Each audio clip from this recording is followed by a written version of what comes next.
One skipper judge. Blackpot. Coco show.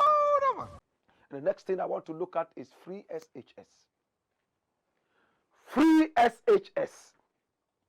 And this I have titled Free SHS, a serial killer. Free SHS, a serial killer. My brother, my sister, professors are talking, educationists are talking, and what are they saying? That the free SHS is providing more quantity than quality. Did you hear that? Free SHS provides more quantity than quality. Professor Ade Mensah, former Vice Chancellor of the University of Ghana, if it comes to education, he has seen it all. Listen to what he's saying. Free SHS policy producing quantity, not quality. Now recently we had only 10 SHS produce how many students for the medical school, and the rest of them are dozing and sleeping.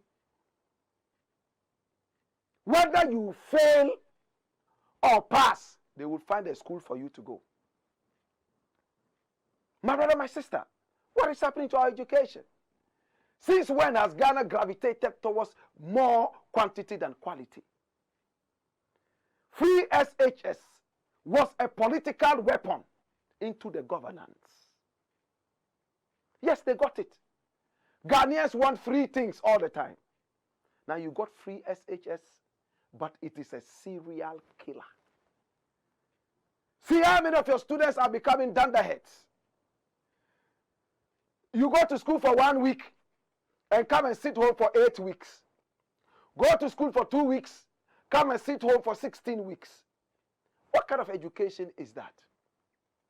In my days, we went to school 3 times. In fact, we went for the first term, second term, and third term. Yes, we had the shift systems, morning shift and afternoon shifts, and everything went smoothly. But today, they have something they call it. And children go to school, sleep at home for several months, and go to school for a few days, and that is that. My brother, my sister, Professor Ade Mensah has spoken. He says that your free SHS is nothing but a serial killer. When was the last time you heard that a Ghanaian student had won something great or achieved something huge abroad or anywhere in the world in recent times?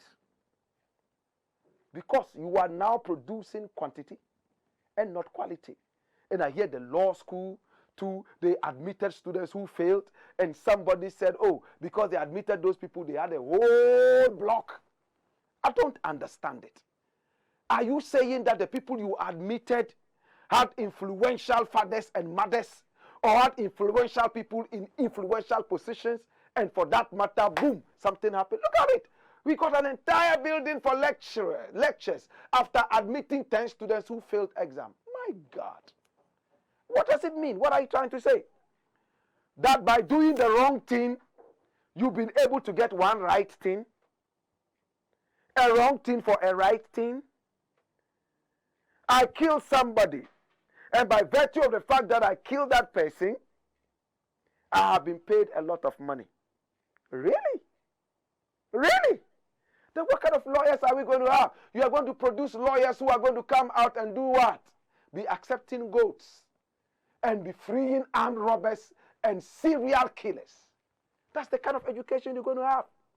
Students failed. What do you stand for? You admit students who have passed. It means you have assessed them and realized that they have the brain.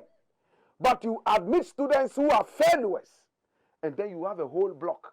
And see, former law school director, and I hear Nana Akufo-Addo is trying to make him who in an attorney, whatever, give him a certain kind of post. My brother, my sister, what have you turned your education into? What have you turned it into? In my days, if you did not pass, you would have to sit home and write again. Now, if you fail, no, you need an influential person so that he'll be able to push you through. So people don't go through the mill anymore. They run the mill down. You want to hear it again? People don't go through the mill anymore. They round down the mill. To God be the glory. But remember, my brother, my sister, they say quantity is nothing but the quality. If we continue like this, Ghana will go down the drain like the Titanic. Ghana is one country people respect when it comes to education. Ghana is the land of Pan-Africanism.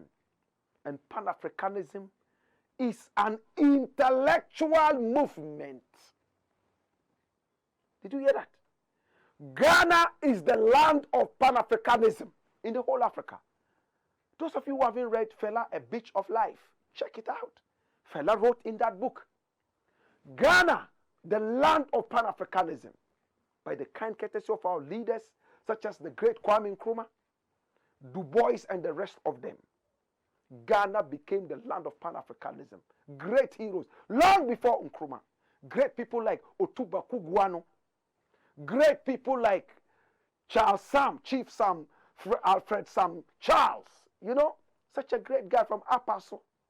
Great people, my brother, my sister, like Paul Coffey. They all were great Pan-Africanists who led the way before even Marcus Garvey.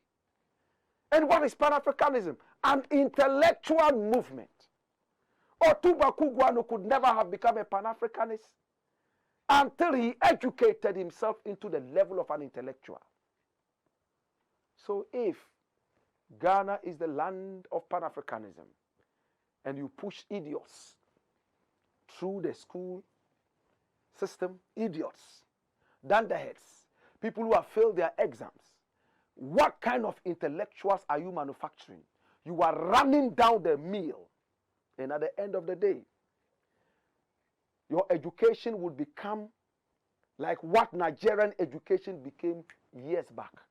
I remember in those days, anybody who wanted a cheap degree went to Nigeria. All you needed to do is to say, oh God, I don't come now. Pay money and get a PhD. It used to happen in Nigeria. True or false? Ghanaians who failed here and knew they had no chance ran to Nigeria. Within 3 weeks, they came with a PhD. Ghanaians who wanted to become what and could not become that in this country because of the rigid and rigorous academic exercise found solace in Nigeria. My brother, my sister, if you want to turn Ghana into the Nigeria that Nigeria has overcome with common sense and with wisdom, then, as our people say, the way is your front. Go ahead and play the buffoonery. I am ashamed at you. I am so ashamed at the way you guys are behaving. Go on, Skipper George. Blackpot, Kuku Show, man.